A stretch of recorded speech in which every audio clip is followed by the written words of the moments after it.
The movie starts with a man named Ely looking at his old videos on Facebook while riding the train. Specifically, he's looking at the video taken years ago, during his birthday. His then-girlfriend, Celine, was the one recording it, as a surprise for him. Ely remembers one specific moment during that time when Celine was asking him to tell her he loved her. He would always delay saying it, as a playful banter. Had he known what would happen then, he would have made sure to keep telling her how much he loved her. But it's in the past. He turns off his phone as he focuses on the present. He gets up as the train nears the next stop. He bumps into an old man, who drops his things. Ely helps the man when a woman walks past them. When he looks up, he can't believe his eyes. The woman looks almost exactly like Celine. He follows her, still thinking it can't be possible that she is back. The woman notices him and gets creeped out. Ely continues to follow her until the woman turns around and yells that she's not Celine. Then she walks away. The woman in question is Mia. She's a Filipina who was promised a job in Barcelona. Unfortunately, the promise turns out to be a scam, and the recruiter leaves her in the apartment with no prospects and no money. As she's feeling desperate, she receives a call from her sibling. She bravely puts on a happy face and pretends that she's doing okay with an office job. She visits the nearby Sagrada Familia to pretend she's taking a stroll there with her office mates. Meanwhile, life goes on for Ely. He's an architecture student at Barcelona, and he's on his last term to finish his studies. But he's not living in luxury there. Despite his tuition fees being shouldered by Celine's parents, Ely still has to work multiple jobs to scrape by. After attending his classes, he works part-time as a tour guide. He also works as a videographer, along with other Filipinos there, and as a waiter at a restaurant. He needs the money to support himself and his family back home. As he serves a customer at the restaurant, he thinks that his life has gone back to the way it used to be. Then he sees Mia. He doesn't know her name yet, but he feels fascinated and a little bit happy to see her again. Mia is there to meet with the guy she once met back in her country. She's so desperate to stay in Barcelona and find a job, she will even ask for help from people she doesn't know. She meets with the man, and a few hours later she gets drunk. It's obvious that the man has lewd plans for her. Fortunately, Ely has been surveying them. Even if it's the end of his shift, he feels a certain responsibility to watch over this woman. It turns out, he's right. Ely sees the man guiding a drunk Mia towards a nearby hotel. He rescues her from the man and decides to bring her home. His cousin, Tony, wonders why Ely is bringing a drunk girl home. But when he looks at her, he's creeped out to see her strong resemblance to Celine. Ely just lets her sleep on the bed while he looks at her credentials. That's when he finds out her name is Mia, and her visa is only good for 3 months. The drunk woman moans, gesturing to him to move closer. Ely hears Mia begging to never leave her alone. This brings back a specific memory to Ely, the one when he was younger and talking to his childhood friend Celine. He was crying because he was missing his mother, who worked overseas. Celine promised him that she'd be there for him, that even if she passed away, she'd come back to always be with him. Ely returns to the present, feeling a little spooked. He decides to answer the call from Celine's parents, who greet him with a happy birthday. Ely smiles at them, always grateful for the opportunity they've given him. But this time he feels a little guilt, knowing that he brought home a woman that looks exactly like their daughter. The next day, Mia wakes up and sees that she's being ogled by Tony and his mother, and Xiang. But she forgets about them when she answers her ringing phone. The landlady of her recruiter has decided to kick her out of the apartment. She asks for directions to the apartment and is out of the house in the blink of an eye. In her panic, she forgets her important documents and her journal. When Ely wakes up, his aunt informs him about the woman. At first, he had no plans of getting involved with her. But when he learns that she left her documents, he changes his mind. Worried that something bad may happen to her, Ely sets out to find her. Mia is in distress. She has nowhere to go. She has no money, no connections, and can't even get a job. She tries to call the man again from last night, but he won't take her either. She walks to the subway, lost on what to do. She remembers the incident that prompted her to travel to Barcelona. Her father was furious with her when he found out that she'd been accused of cheating and got expelled from law school. She can still hear his words, a shame to the family, useless, and stupid, along with the heavy hand that hit her. She was always compared to her older sister, who never finished school, but got married early and brought their father a grandchild. This caused her to make a rash decision to go overseas, to prove that she is not useless, and that she can make it on her own. But with her current situation, Mia finds it difficult to keep her hopes up. In the meantime, Ely is determined to find her. Meeting Mia has brought back certain memories that still hurt. One core memory is when he was supposed to meet Celine at a restaurant. They were supposed to talk about their relationship, but he chose not to meet her. His decision led to Celine leaving the restaurant earlier and putting her in the wrong place at the wrong time. She got accidentally shot by a hired hitman, which led to her passing. Although it isn't his fault, Ely still blames himself to this day. And now that he's met a woman who looks like his ex, it's triggering those memories, and that same old feeling of guilt. He can't let anything bad happen to her, just because he chose not to do anything. Fortunately, Ely finds Mia at the subway. He puts his arms around her, willing her to not proceed with whatever she plans to do. Mia shrieks and orders him to let her go, but Ely won't budge. He almost carries her out of the subway when a group of girls tries to stop them. They think Ely is kidnapping Mia. Ely makes an excuse that they're having a lover's quarrel. Naturally, the girls ask for proof, a kiss. Ely dips Mia and threatens to kiss her. Mia snarls at him, but she changes her stance when Ely tells her he has her documents. Later on, Mia walks after him, begging him to return her documents. She tries intimidation, sweet talk, and negotiation, but he doesn't seem to hear her. He shows her her documents. Mia reminds him that stealing is punishable by law. Ely reminds her that looking for work without proper documents is a ground for deportation. To prove his point, he leads her to their country's consulate. When he looks back at her, he's taken aback by her tears and the helplessness on her face. He decides to bring her home again. His aunt in Siang warns him that it may not be good to be involved with her, as she correctly guesses she may be a victim of a scam. But Ely sticks up for Mia and even asks help to find her a job.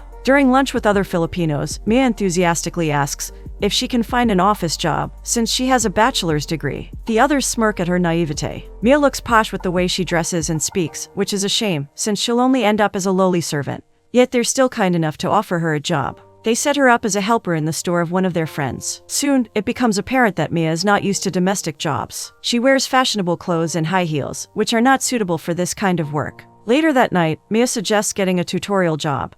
But Ely squashes this suggestion by speaking Spanish. If she can't understand him, then she's barely even qualified to become a tutor. Mia cries again, and at this point, Ely is fed up with it. He reminds her that here, pride and dignity are unnecessary when it comes to jobs. If crying can easily get her what she wants back home, it's entirely useless here, so she better get used to it or leave. But Mia has been crying because her feet hurt. She says that she was only able to grab 2 pairs of shoes when she was unceremoniously evicted from the apartment. Despite his tough lecturing, Ely feels pity for her. The next day, he buys her sneakers and gives her another chance. This time, as a servant at a hotel. But even then, Mia doesn't carry her own weight in the work. She's too slow, and her mannerisms are too princess-like, showing that she's never done hard work in her life. To her credit, she does try her best. But it seems like her strength lies in her overly optimistic attitude, which isn't at all necessary with the jobs given to her. One day, they attend a fair for overseas workers. It's there that Mia sees Ely's mother for the first time. She can see that the son seems to not want anything to do with his mother. It's one of the mysteries she finds fascinating about Ely,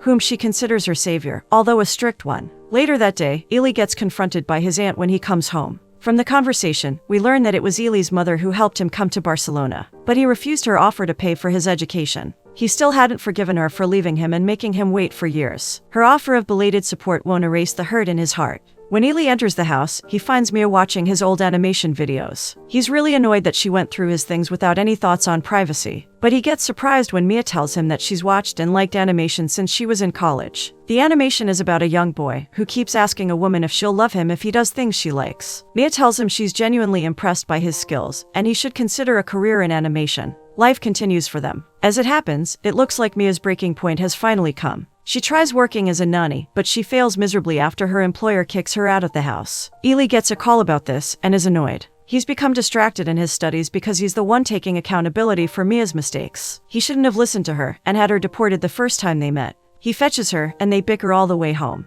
Ely taunts her again about her crying, saying that's all she's really good at. Right there and then, Mia packs her things. She also vents out her frustrations and disappointments. She apologizes for her lack of experience, if she's not the typical Filipino worker who slaves away with multiple jobs. She apologizes if she's stupid and a failure of a person. But despite what others think, she believes they don't know the real her. At this point, Ely brings up her cheating scandal. It's been published online, and he's read the details. Mia's pride is hurt, and she feels compelled to explain herself. She says the article didn't correctly report how she was nervous about failing and disappointing her father. The article never reported how she had a mental block due to sleepless nights reviewing for the exam. The article painted her as a disgraced law student, disregarding the familial pressure that affected her deeply. Mia insists she still has a story, aspirations, and desires to make her life better, even if she hasn't experienced the common hardships of others. In that regard, she's not different from Ely. And with that, she leaves the house. Mia is lost and alone in the streets of Barcelona. She stops to send a message to her mother, about to tell her that she's coming home.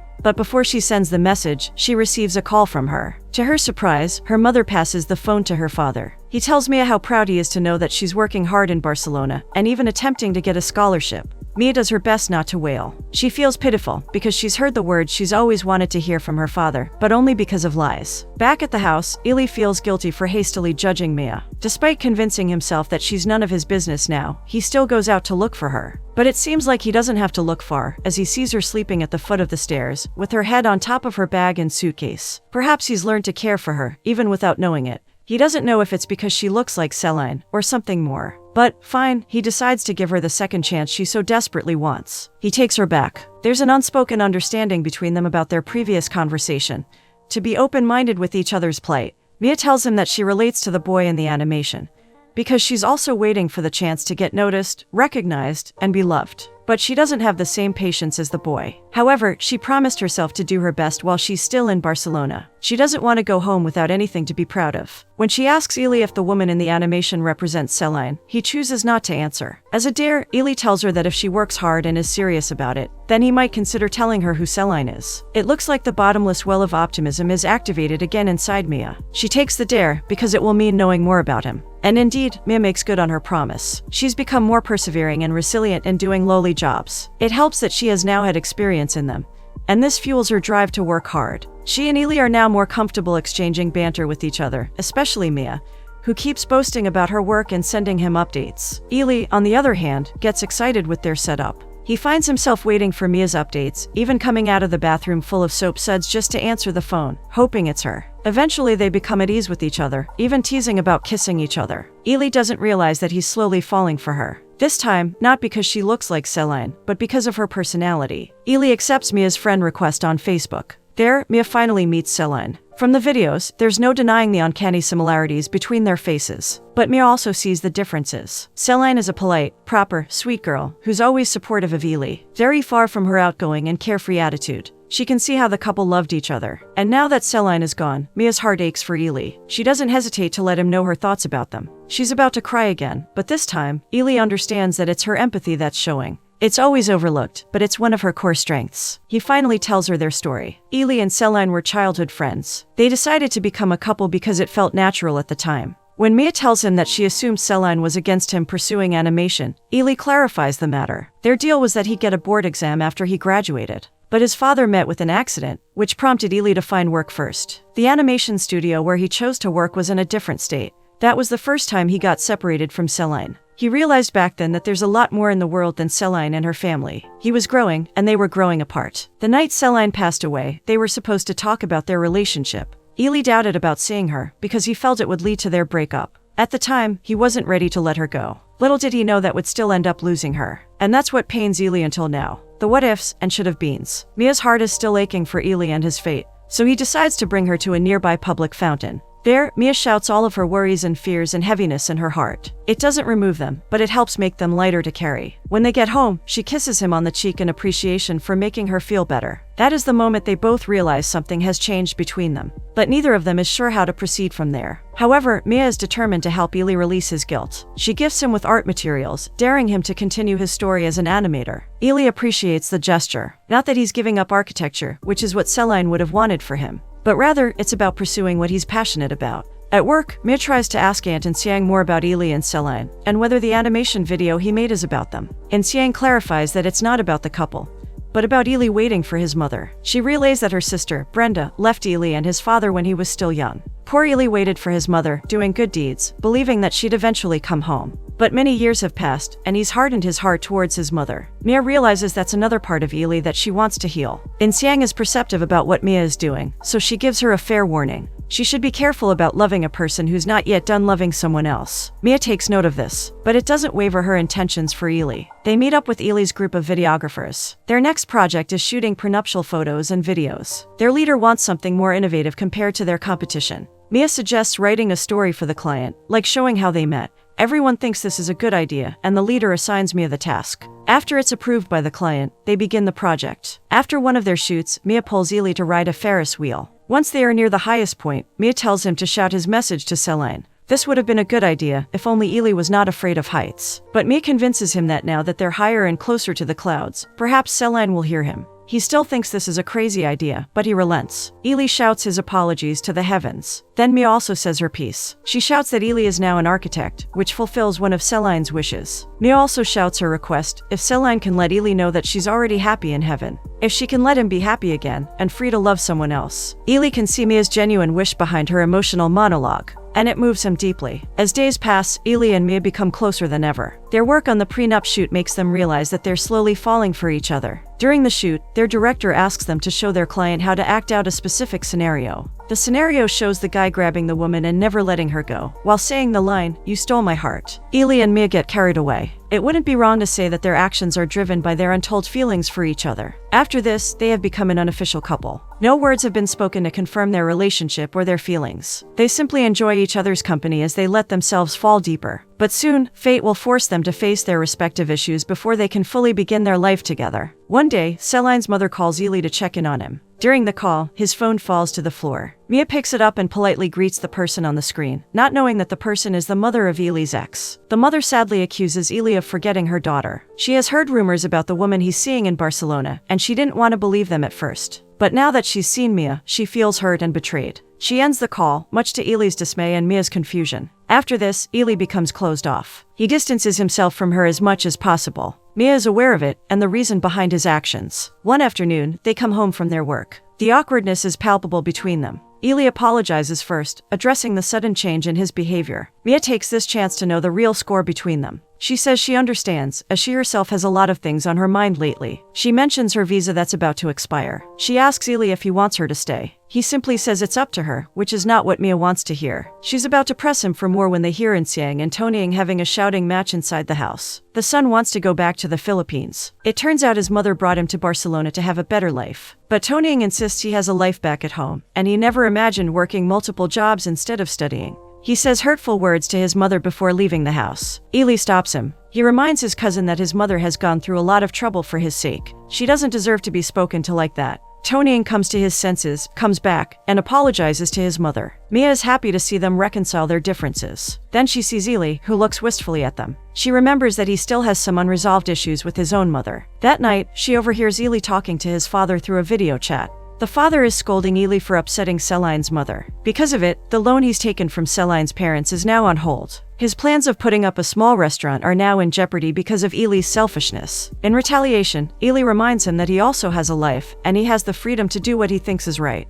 It's one of the small but profound things about working overseas. The people left behind think they're being neglected, just because others have chosen to live their lives. For Mia, she sees this as an opportunity to reconcile Ely with his mother, so she sets them up to meet at a restaurant. Brenda is more than willing to help her son financially, but Ely doesn't appreciate any of it and resents Mia for doing this on his behalf. He promptly tells her he doesn't want her help. Brenda is exasperated, saying that after all these years and helping him get to Barcelona, they should be okay by now. That's when Ely snaps and lets out all the repressed resentment towards his mother. If they're talking about what should be, then in the first place, she shouldn't have left him when he was young. She shouldn't have made those promises of coming home when she had no plans of doing it. In his young mind, he thought that if slept early and got good grades, his mother would finally come home. But it's too late now. No amount of money or plane tickets will replace the hurt she caused him. When all those things are considered, the two of them are definitely never okay. Brenda apologizes, but Ely ignores her. He leaves the restaurant. Mia follows him and apologizes for taking matters into her own hands. She only wanted to help with his family's finances and to move on.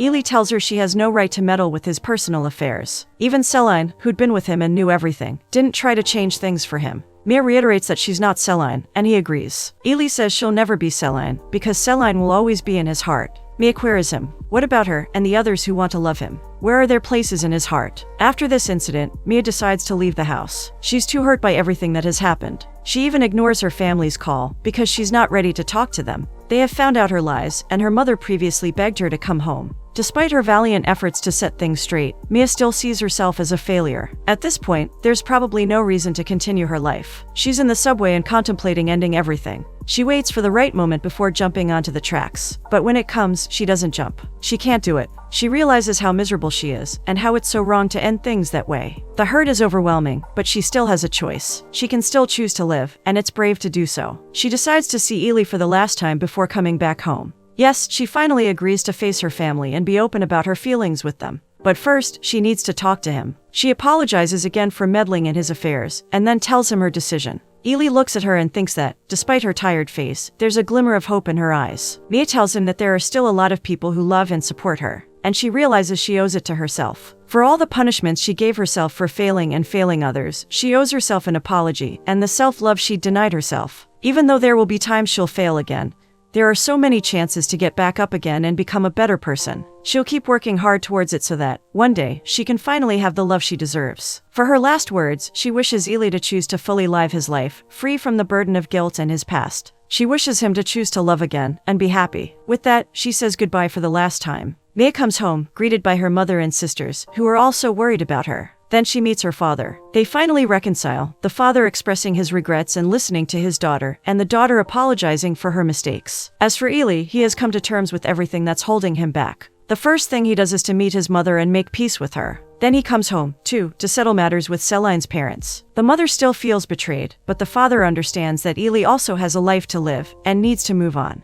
He also visits Celine's grave to say goodbye for the last time. After making peace with his issues, Ely sets out to look for Mia. He accidentally finds her as a part of a local production crew. Mia is pursuing her dream of being a scriptwriter. The director has asked her to act out what the actress is supposed to do. With the prompts from the director, Mia is supposed to enjoy dancing, despite the sadness in her eyes. As she turns around, she's supposed to be taken aback as she sees the love of her life again. To the director and everyone's surprise, Mia walks towards Ely instead of the actor. They hug each other, which makes the crowd cheer for them. Ely tells Mia he loves her for her personality and kindness. For being Mia, the crowd cheers and asks them to kiss, to which they oblige. 2 years later, they are back in Barcelona. In front of the Sagrada Familia, Ely proposes to Mia. She accepts, and they kiss, signaling a new chapter in their life together.